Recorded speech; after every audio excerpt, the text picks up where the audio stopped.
Well, Downing Street have just released what they call a readout from that conversation between the two leaders, and it's very warm in tone and actually quite personal too. So it starts by saying that President Trump began by sending his condolences to the Prime Minister on the loss of his brother who died over the Christmas period, and then goes on to talk about the fact that the Prime Minister paid tribute to Trump's role in securing the landmark ceasefire and hostages deal in Gaza.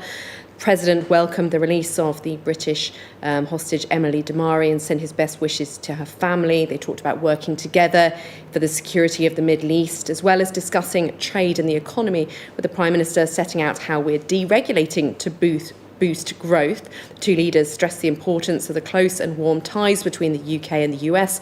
Is this the most brutal political clash of the year? Can Trump recover from this shocking verbal assault by Starmer? The political face-off we've all been waiting for is finally here. Watch as Keir Starmer rips into Trump with unrelenting force. He doesn't hold back in this shocking attack, taking Trump down like never before.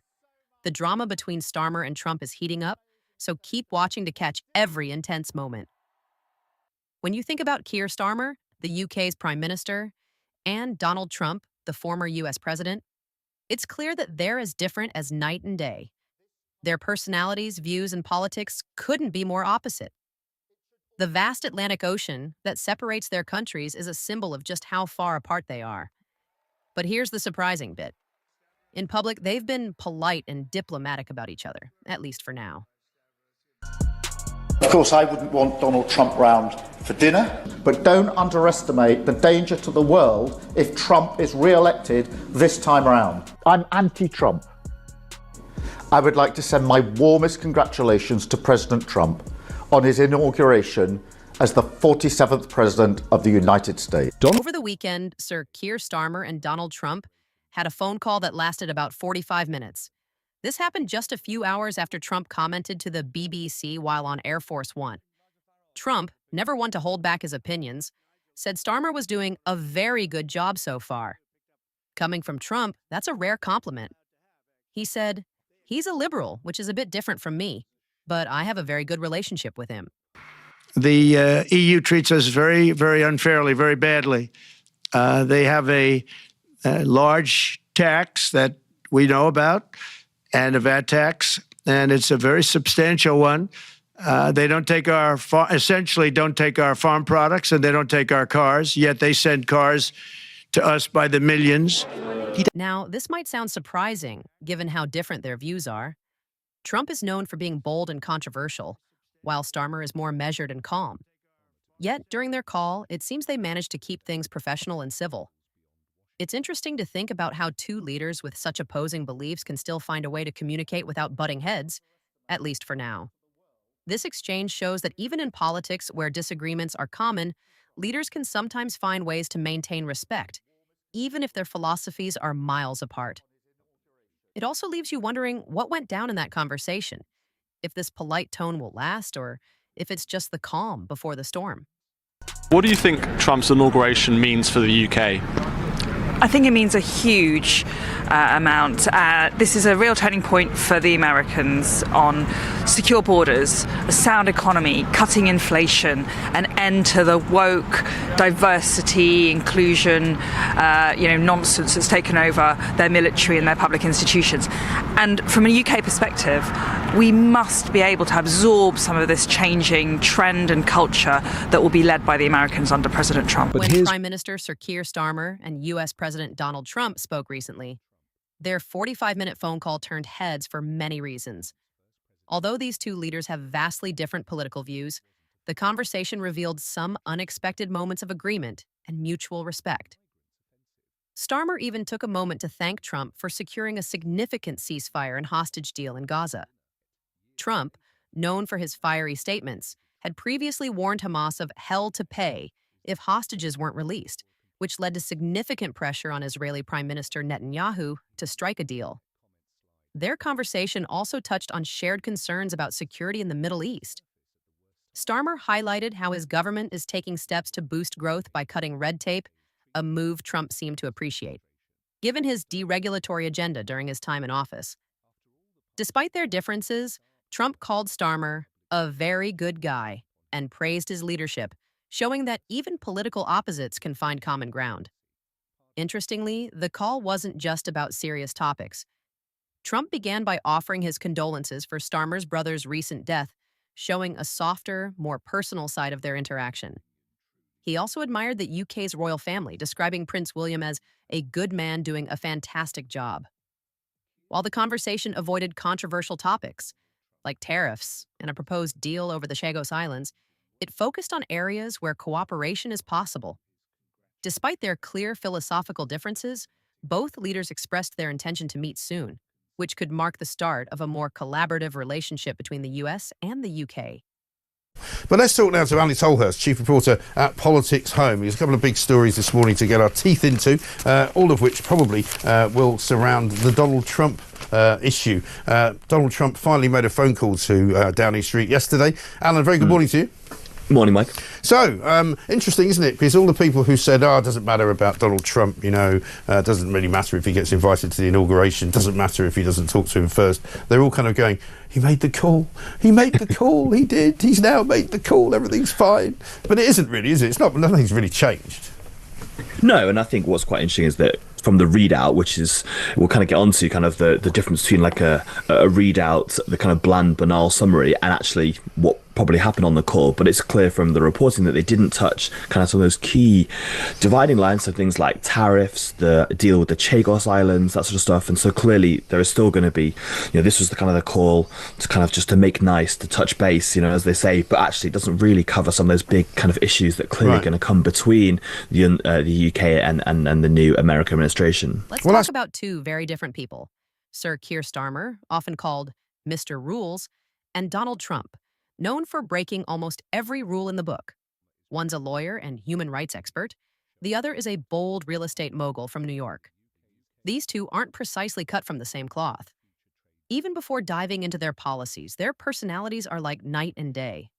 For starters, Sir Keir is all about rules and structure. His colleagues even nickname him Mr. Rules because he values laws and systems to solve problems. Academics have a fancy term for this. They call it the juridification of politics, which means relying on rules and procedures to deal with significant issues. On the other hand, Trump, he's the total opposite. He's bold, unpredictable, and unable to stick to the script. But differences like these don't mean the two can't find ways to work together. Some say Trump has a knack for being annoyed by other leaders.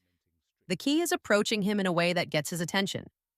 For Trump, that means skipping the long, boring policy talks and focusing on ideas supporting his America First approach while benefiting the UK's.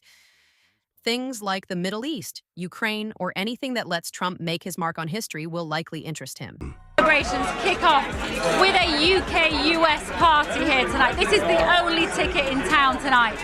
How can we keep this relationship between these countries so special when there is nobody here from the Labour Party? Well, you're right, and in fact many people here have said, Mandelson, are you serious? And that was said by an incoming Sir Keir is expected to head to Washington soon to meet Trump. It'll be a big deal because right now, all people talk about is the dinner Sir Keir and Foreign Secretary David Lammy had with Trump at Trump Tower last year. This upcoming visit will show how Trump and Starmer's relationship develops.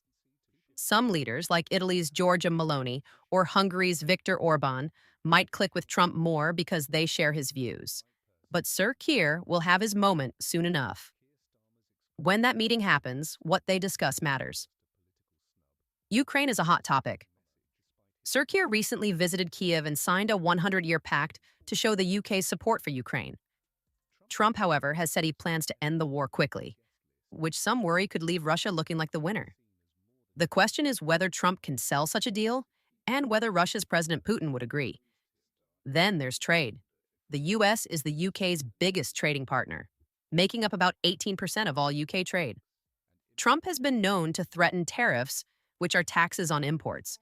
These could hurt both economies, so Sir Keir's team will need to figure out how to stop that from happening. And if Trump asks for a massive increase in defense spending, will the UK be able to afford it? They may argue that tariffs would make paying for defense even harder. Trump's good friend Elon Musk has also been a thorn in Sir Keir's side. Musk has criticized the Prime Minister for months, only softening his tone a little after the UK government announced plans to tackle child exploitation.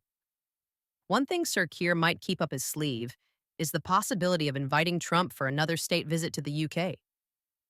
Trump has a soft spot for Britain. His mom was from Scotland, and he's a big fan of the royal family. A state visit could be a big moment for both leaders, but the timing will be everything. In the end, working with Trump isn't easy.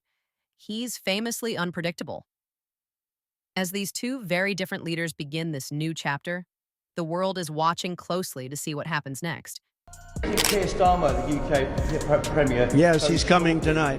What do you think of him? Some of his colleagues in government are quite critical of you. Well, I'm going to see him in about an hour, so I have to be nice, right? Yeah. But I actually think he's very nice. I think he ran a great race. He did very well.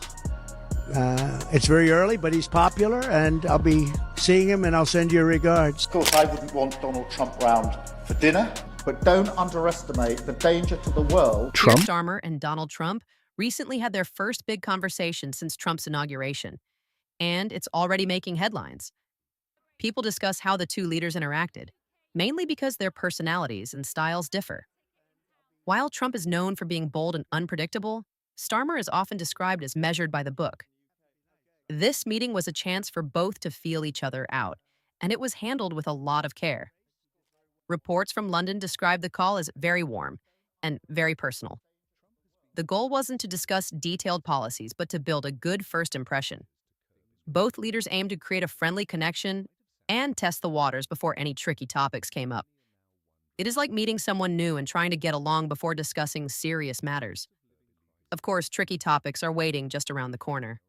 After the call, Downing Street released a statement saying the two leaders talked about trade, the economy, and even how the UK is cutting back on specific regulations to boost growth.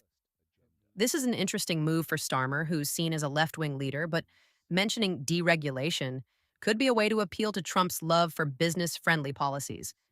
It's all about speaking the correct language to get on the same page. I think in the UK, our levels of illegal migration are far too high, and we do need to reduce the numbers. The characteristics of our immigration, legal migration, are low wage and low skill. It's not helping the economy. It's actually imposing a net cost on our economy and on our public service. The White House called the talk about a fair bilateral economic relationship. In simple terms, it means both sides want smooth trade between their countries. However, with Trump's history of threatening taxes on imports, even on friendly nations, fair might mean challenges ahead. For now, the focus is on staying positive. The call wasn't just about business. Trump shared his condolences with Starmer for the loss of his younger brother, adding a personal touch to the conversation. They also discussed global issues like the ceasefire in the Middle East and the release of British-Israeli hostage Emily Damari, showing they're on the same page about international matters. Trump's admiration for the royal family also came up during the chat. His love for British traditions might help Starmer build a good connection with him in the future, especially during more difficult talks. This call sets the tone for what's next. Starmer is expected to visit Washington soon, where they'll likely discuss tougher topics. For now, both leaders seem focused on building a strong relationship and keeping things smooth as they start working together. Despite their differences, Keir Starmer and Donald Trump show that leaders can work together when needed. Their relationship could shape key issues like trade, security, and global diplomacy in the future. Do you think Keir Starmer's takedown was justified, or did he take it too far? Let us know your thoughts in the comments below. If you enjoyed this breakdown, don't forget to hit that like button and subscribe for more updates on the latest political showdowns.